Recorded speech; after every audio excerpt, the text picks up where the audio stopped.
Assalamualaikum warahmatullahi wabarakatuh.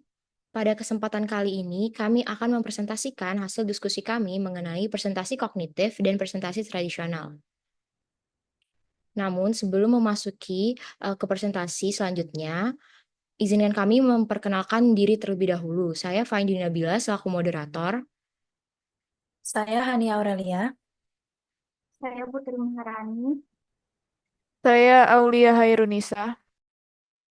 Saya Muhammad Ilham Falevi. Saya Muhammad Argarapi Kairan. Saya Muhammad Ramji Rapsawi. Baik, mungkin langsung saja kami akan menampilkan video presentasi dari presentasi tradisional dan kognitif. Assalamualaikum warahmatullahi wabarakatuh. Pada hari ini kami akan mempresentasikan hasil diskusi kami mengenai materi ilmu komunikasi. Namun sebelum lanjut ke materinya, langsung saja kita lihat dulu list of contents dari presentasi hari ini. Yang pertama yakni introduction, yang kedua komponen dasar komunikasi, yang ketiga jenis komunikasi, yang keempat model komunikasi, lalu dilanjuti dengan sesi tanya jawab dan penutupan. Mungkin langsung saja masuk ke bagian introduction. Di sini jadi masuk ke materi introduction. Jadi ilmu komunikasi merupakan disiplin yang mempelajari cara manusia berinteraksi dan menyampaikan pesan secara efektif. Ini mencakup komunikasi verbal dan nonverbal, serta bagaimana pesan dikirim, diterima, dan diinterpretasikan dalam konteks sosial dan budaya. Menurut Everett M. Roger, komunikasi adalah proses pengalihan ide dari satu sumber ke sumber atau lebih penerima dengan tujuan untuk mengubah perilaku. Selanjutnya masuk ke komponen dasar komunikasi. Dalam komunikasi tentunya terdapat beberapa elemen penting yang harus kita pahami agar proses komunikasi dapat berjalan dengan efektif. Jadi yang pertama adalah pengirim. Pengirim adalah individu atau entitas yang menginisialisasi pesan.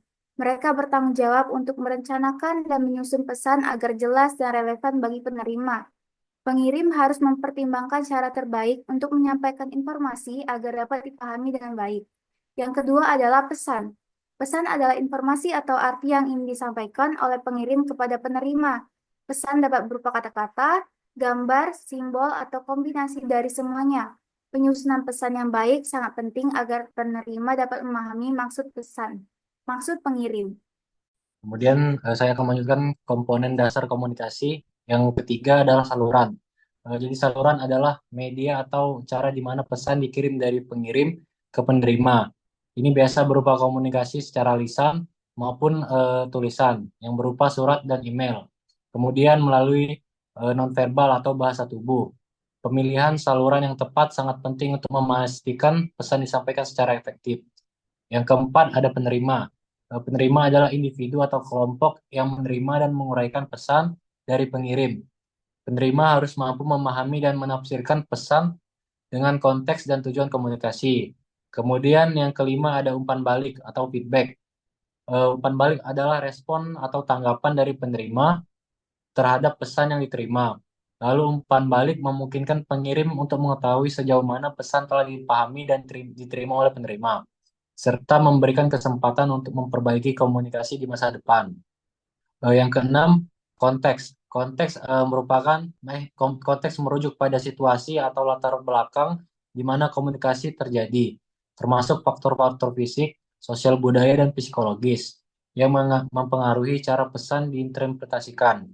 Kemudian yang terakhir yang ketujuh ada gangguan atau noise.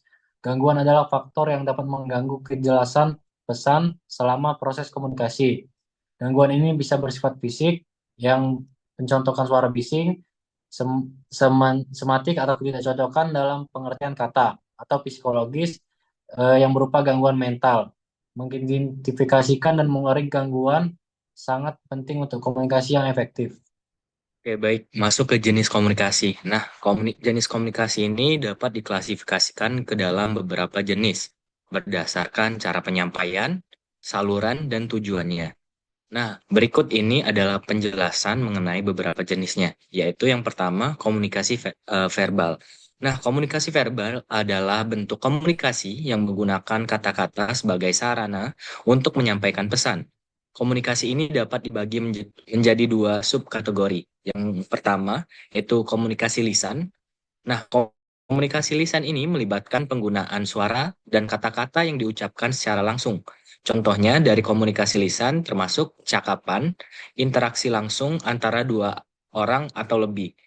Misalnya, presentasi, yaitu penyampaian informasi di depan audiens menggunakan kata-kata. Lalu ada telepon, di mana pembicara melakukan komunikasi melalui telepon untuk saling bertukar informasi. Yang ketiga itu diskusi, yaitu pertukaran ide dan pendapat dalam kelompok. Lalu masuk ke komunikasi tertulis. Nah, komunikasi tertulis ini menggunakan teks untuk penyampaian pesan. Ini dapat mencakup email atau surat elektronik yang digunakan untuk berkomunikasi secara formal atau non-formal. Nah, contohnya itu seperti surat dan memo, yang dimana dokumen resmi yang digunakan dalam konteks bisnis atau organisasi. Lalu ada artikel dan buku, yang dimana teks yang ditulis untuk menyampaikan informasi atau ide kepada pembaca. Lalu pesan singkat atau SMS, ini merupakan komunikasi melalui pesan teks di ponsel. Selanjutnya, jenis komunikasi yang kedua itu adalah komunikasi nonverbal. Komunikasi nonverbal ini adalah bentuk komunikasi yang tidak menggunakan kata-kata, tapi menggunakan berbagai bentuk ekspresi dan isyarat untuk menyampaikan pesan. Nah, ini ada beberapa yang dicakupnya, seperti yang pertama itu ada bahasa tubuh. Nah, bahasa tubuh ini mencakup gerakan tubuh, postur, cara seseorang bergerak saat berkomunikasi. Misalnya gestur. Gesturnya menggunakan tangan atau anggota tubuh lain untuk menekankan suatu pesan. Yang kedua itu postur tubuh. Postur tubuh ini dilihat dari cara seseorang berdiri atau duduk dapat menunjukkan sikap atau perasaannya. Nah, yang kedua itu ekspresi wajah. Ekspresi wajah ini adalah cara kita menunjukkan emosi melalui wajah kita, seperti senyuman, kerutan dahi, ataupun tatapan mata. Nah, ekspresi wajah ini dapat memberikan petunjuk tambahan tentang bagaimana seseorang merasa. Yang ketiga itu kontak mata. Nah, kontak mata ini sangat penting dalam komunikasi nonverbal karena dapat menunjukkan ketertarikan, kepercayaan diri, atau ketidaknyamanan. Nah, selanjutnya itu ada proxemics. Nah, proxemics ini adalah studi tentang penggunaan ruang pribadi dalam komunikasi. Jarak fisik antara pengirim dan penerima pesan dapat memengaruhi makna dari interaksi tersebut. Nah, yang terakhir itu ada sentuhan. Sentuhan ini merupakan bentuk komunikasi nonverbal yang dapat menyampaikan berbagai makna seperti dukungan, kasih sayang, atau bahkan dominasi. Baiklah, lanjut ke model komunikasi. Model komunikasi ini adalah representasi sistematis dari proses komunikasi yang menggambarkan hubungan antara berbagai elemen dalam komunikasi. Eh, Model komunikasi itu ada tiga. Satu yaitu model komunikasi linier. Model ini dikembangkan oleh Claude Shannon dan Warren Weaver pada tahun 1949, menggambarkan komunikasi sebagai proses satu arah. Dalam model ini informasi mengalir dari pengirim ke penerima tanpa adanya umpan balik. Model ini sering digunakan dalam konteks komunikasi massa seperti siaran radio atau televisi, di mana satu pihak menyampaikan informasi kepada banyak orang tanpa interaksi langsung. Yang kedua itu komunikasi dua arah. Ini dikembangkan oleh Wilbur Scrum pada tahun 1949. Model ini menggambarkan komunikasi sebagai proses timbal balik di mana kedua pihak berperan aktif sebagai pengirim dan penerima pesan. Lalu model ketiga yaitu model komunikasi interaksional. Model ini merupakan pengembangan lebih lanjut dari model transaksional, di mana interaksi tidak hanya terjadi secara langsung, tetapi juga dapat melibatkan komunikasi melalui media digital. Contoh penerapan model ini terlihat dalam platform media sosial, di mana interaksi terjadi secara dinamis dan berkelanjutan. Baik, mungkin sekian pemaparan dari kami. Selanjutnya memasuki sesi tanya jawab. Apakah ada yang ingin bertanya? Saya persilakan. Sekian presentasi yang dapat kami sampaikan. Apabila ada kesalahan kami mohon maaf. Kami tutup. Wassalamualaikum warahmatullahi wabarakatuh. Assalamualaikum warahmatullahi wabarakatuh. Jadi pada kesempatan kali ini kami akan mempresentasikan model komunikasi dalam ilmu komunikasi. Oke, mungkin sebelum kita masuk ke konten atau isi dari presentasi kami pada kali ini, saya akan membacakan terlebih dahulu apa daftar isi yang akan kami bawakan. Yang pertama itu apa itu model komunikasi, yang kedua model komunikasi linear, yang ketiga model komunikasi interaktif, dan yang keempat itu model komunikasi transaksional. Oke, jadi yang pertama saya akan menjelaskan apa itu model komunikasi. Model komunikasi ini adalah gambaran konseptual tentang bagaimana proses komunikasi berlangsung antara pengirim dan penerima. Model ini membantu memahami elemen penting seperti pesan, saluran, dan umpan balik dalam berbagai konteks. Nah, tujuan dari model komunikasi ini, yang pertama itu memvisualisasikan proses komunikasi, dan yang kedua mengidentifikasi elemen penting seperti pesan, saluran, umpan balik, dan gangguan. Nah, kita lanjut ke contoh model komunikasi, yaitu contoh model komunikasi linier. Jadi awalnya model ini diperkenalkan oleh Shannon dan Weaver pada tahun 1945 dan menggambarkan komunikasi sebagai proses satu arah. Eh, Pengirim ini mengkodekan pesan yang dikirim melalui saluran tertentu, kemudian diterima dan diinterpretasikan oleh penerima. Tidak ada umpan balik dalam model ini, artinya sang penerima tidak bisa membalas omongan dari pengirim. Terus ini bentuk alur pengiriman pesannya, yaitu pengirim mengirimkan pesan, lalu pesannya itu ke media dan penerima menerimanya. Lalu lanjut dengan efek dari penerima tersebut. Contohnya saat siaran radio nih, di mana penyiar memberikan informasi pada audiens tanpa adanya respon langsung dari penerima atau pendengarnya. Baik, selanjutnya itu model komunikasi interaktif atau interaktif model. Nah, model ini itu diperkenalkan oleh Wilbur Schramm pada tahun 1954 yang menggambarkan komunikasi sebagai proses dua arah. Jadi, pengirim dan penerima secara bergantian mengirimkan pesan dan memberikan umpan baliknya. Dalam model ini, lingkungan dan gangguan itu memengaruhi kelancaran komunikasi. Nah, untuk alur komunikasinya itu dari pengirim memberikan pesan kepada penerima dan penerima bisa langsung membalas pesan ke pengirim tadi. Contohnya itu percakapan di telepon, di mana kedua belah pihak bergiliran berbicara dan saling menanggapi. Kemudian ada model komunikasi transaksional atau biasa disebut transaksional model. Jadi, model ini adalah untuk melihat komunikasi sebagai proses simultan dan dinamis, yang dimana pengirim dan penerima dapat berinteraksi secara bersamaan, yang untuk menciptakan makna bersama, konteks sosial dan emosional berperan besar dalam mempengaruhi komunikasi. Model komunikasi transaksional atau transaction model.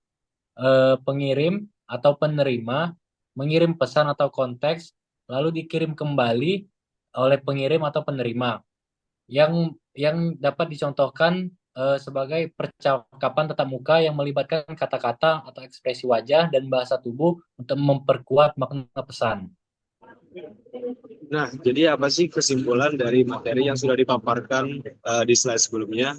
Nah, jadi kesimpulan dari materi tadi adalah model komunikasi ini adalah cara kita memahami proses penyampaian pesan antara pengirim dan penerima.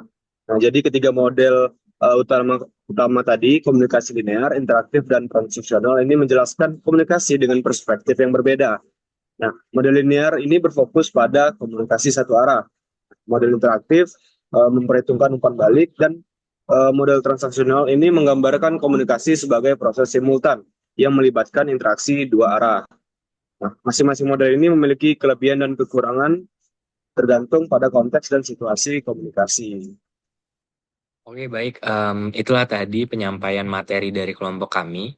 Kami buka sesi tanya jawab untuk teman-teman sekalian. Jadi buat teman-teman kalau ada yang ingin ditanyakan atau masih kurang jelas, silahkan untuk ditanyakan. Oke, karena sudah berakhirnya sesi tanya jawab tadi, itulah tentang materi dari model komunikasi dalam ilmu komunikasi. Nah, jika ada kesalahan penyampaian informasi, kami sangat memohon maaf, dan apa yang sudah kami sampaikan semoga menjadi ilmu untuk kita semua. Apabila kami ada salah kata, kami mohon maaf. Kepada Allah kami mohon ampun. Wassalamualaikum warahmatullahi wabarakatuh. Baik, selanjutnya mungkin langsung masuki materi pertama, yakni mengenai presentasi kognitif. Masuk ke presentasi kognitif. Definisi dari presentasi kognitif adalah pendekatan modern yang dirancang untuk menyelaraskan cara manusia memproses informasi visual dan verbal. Tujuan dari presentasi kognitif ini adalah untuk menyampaikan informasi secara efektif dengan mengurangi beban kognitif, yaitu informasi yang terlalu banyak atau sulit dipahami. Jadi karakteristik dari presentasi kognitif ini adalah pertama minimalisme, yaitu menggunakan elemen sederhana dalam desain untuk menyampaikan inti pesan. Fokus pada slide yang tidak penuh dan bebas dari elemen yang mengganggu. Yang kedua adalah dukungan visual yang kuat, yaitu menggunakan gambar, diagram, video, atau grafik untuk membantu memahami dan memperkuat pesan. Visual memungkinkan audiens untuk memahami lebih cepat dibandingkan dengan teks saja. Dan yang ketiga adalah fokus pada audiens, yaitu dirancang untuk meningkatkan pemahaman, memori, dan perhatian audiens. Pemateri juga sering berinteraksi langsung dengan audiens untuk memperjelas informasi secara detail. Selanjutnya ada kelebihan dan kekurangan dari presentasi kognitif. Adapun kelebihannya itu yang pertama adalah efisien. Jadi presentasi kognitif ini memudahkan audiens untuk menangkap inti pesan dalam waktu singkat. Kemudian menarik karena menggunakan elemen visual yang relevan dan membuat audiens tetap terlibat. Dan yang terakhir itu adalah adaptif, di mana presentasi kognitif ini cocok untuk semua jenis audiens, baik profesional maupun awam. Kemudian kekurangan dari presentasi kognitif ini yang pertama membutuhkan waktu lebih lama untuk mendesain slide dan memerlukan pemateri yang percaya diri dan mampu menjelaskan dengan baik tanpa bergantung pada teks di slide. Oke, lanjut ke presentasi tradisional. Presentasi tradisional itu adalah metode penyampaian informasi yang cenderung didominasi oleh teks yang panjang dan bullet points. Biasanya digunakan untuk tujuan dokumentasi atau laporan formal. Karakteristik utama dari presentasi tradisional itu yaitu teksnya dominan, berisi detail yang lengkap seperti poin-poin penting, statistik, atau penjelasan yang panjang. Slide Slide-nya pun sering penuh dengan tulisan. Lalu kedua itu visualnya minim. Grafik sederhana atau tabel mungkin digunakan, tetapi jarang menjadi fokus utama. Lalu tampilan slide yang lebih statis. Lalu yang ketiga itu penyampaian formal. Pemateri sering membaca langsung dari slide, fokus pada penyajian informasi secara rinci, bukan interaksi dengan audiens. Lalu di sini ada kelebihan dan kekurangan presentasi tradisional. Yang dimana kelebihan dari presentasi tradisional ini dapat memberikan informasi yang secara lengkap yang digunakan sebagai referensi. Kemudian kelebihannya formalitas, cocok untuk presentasi akademik, laporan korporat, ataupun kegiatan resmi.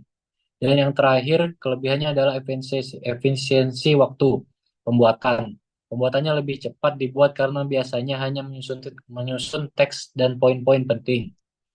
Lalu ada kekurangan presentasi tradisional. Yang pertama membosankan jika slide terlalu padat teks. Dan yang kedua tidak efektif dalam menarik perhatian audiens. Dan yang terakhir tidak ramah untuk audiens yang lebih visual. Ya, selanjutnya itu kapan penggunaan. Nah, jadi kapan sih untuk menggunakan presentasi ini? Nah, untuk presentasi kognitif, kita gunakan presentasi kognitif ini jika terutama Anda ingin menyampaikan pesan yang cepat dan efektif. Yang kedua, audiens memerlukan visualisasi untuk memahami konsep. Nah, yang ketiga, Anda ingin menciptakan interaksi yang dinamis. Nah, kita gunakan presentasi tradisional jika yang pertama, tujuan utama adalah untuk memberikan detail yang bisa didokumentasikan. Yang kedua, audiens lebih formal dan membutuhkan data lengkap. Nah, yang terakhir itu waktu persiapan terbatas. Oke, baik. Jadi pada slide ini saya akan menjelaskan perbedaan presentasi kognitif dan presentasi tradisional. Yang pertama itu fokus utamanya. Presentasi kognitif fokus pada pemahaman audiens dengan menyederhanakan informasi dan mengoptimalkan visual. Nah, presentasi tradisional itu fokus pada penyampaian detail informasi dalam bentuk teks dan bullet points. Lalu, kalau dari sisi penggunaan teks, itu presentasi kognitif, teksnya singkat, dan hanya mencakup poin-poin kunci. Lalu kalimat ringkas seperti kata kunci atau frasa yang pendek. Lalu pada presentasi tradisional ini lebih condong ke slide yang penuh dengan teks atau daftar poin yang rinci. Lalu bisa membuat paragraf panjang atau statistik yang lengkap. Pada sektor penggunaan visual, presentasi kognitif ini biasanya memvisualisasikan secara dominan seperti gambar, grafik, diagram, atau video. Lalu digunakan untuk mendukung pemahaman pesan utama. Lalu pada presentasi tradisional, ini menggunakan visual yang minim, hanya berupa grafik atau tabel yang sederhana. Lalu visual sekedar pelengkap informasi dari teks presentasi. Lalu pada sesi peran pemateri, presentasi kognitif ini pemateri aktif menjelaskan dan memperkuat isi dari slide. Dan slide hanya menjadi alat bantu visual, bukan sumber informasi yang utama. Lalu pada presentasi tradisional, secara peran pemateri, presentasi tradisional ini sering membaca langsung dari slide. Jadi slide itu menjadi sumber dari dari pemateri sebagai informasi utama. Lalu jika dilihat dari audiens yang dituju, presentasi kognitif ini cocok untuk audiens yang membutuhkan penjelasan cepat, misalnya dalam seminar, workshop, atau pitch bisnis. Dan biasanya juga presentasi kognitif ini lebih interaktif dan menarik perhatian audiens. Lalu jika pada presentasi tradisional, secara audiens yang dituju, ini cocok untuk audiens yang memerlukan informasi secara rinci, misalnya dalam rapat formal atau sidang akademik. Nah, dan biasanya juga presentasi tradisional ini minim interaktif dan lebih formal. Lalu dalam sisi desain slide, presentasi kognitif ini biasanya memvisualisasikan atau menggambarkan PowerPoint atau slide ini secara minimalis, sederhana, dan fokus pada elemen visualnya saja. Lalu contohnya itu slide dengan gambar besar, teks singkat, dan latar bersih. Lalu pada presentasi tradisional biasanya lebih condong kepada informasi yang padat dengan banyak teks dan bullet points. Contohnya slide yang penuh dengan poin dan paragraf. Baik, mungkin masuk ke bagian kesimpulan, yakni presentasi kognitif dan presentasi tradisional itu menawarkan pendekatan yang berbeda dalam penyampaian informasinya. Presentasi kognitif itu tuh lebih fokus kepada penyederhanaan informasi dan menggunakan visual yang menarik dan teks yang singkat, sehingga ia memudahkan audiens untuk memahami pesan dengan cepat. Pendekatan ini itu sangat efektif dalam situasi yang membutuhkan interaksi dan perhatian audiens yang tinggi. Nah, sebaliknya, presentasi tradisional itu cenderung lebih formal dengan fokus pada penyampaian detail lengkap melalui teks panjang dan bullet points yang cocok untuk laporan atau konteks yang membutuhkan dokumentasi yang mendalam. Oke, baik. Mungkin sekian presentasi yang dapat kami sampaikan mengenai presentasi tradisional dan kognitif. Apabila ada kesalahan, kami mohon maaf. Kami tutup. Wassalamualaikum warahmatullahi wabarakatuh.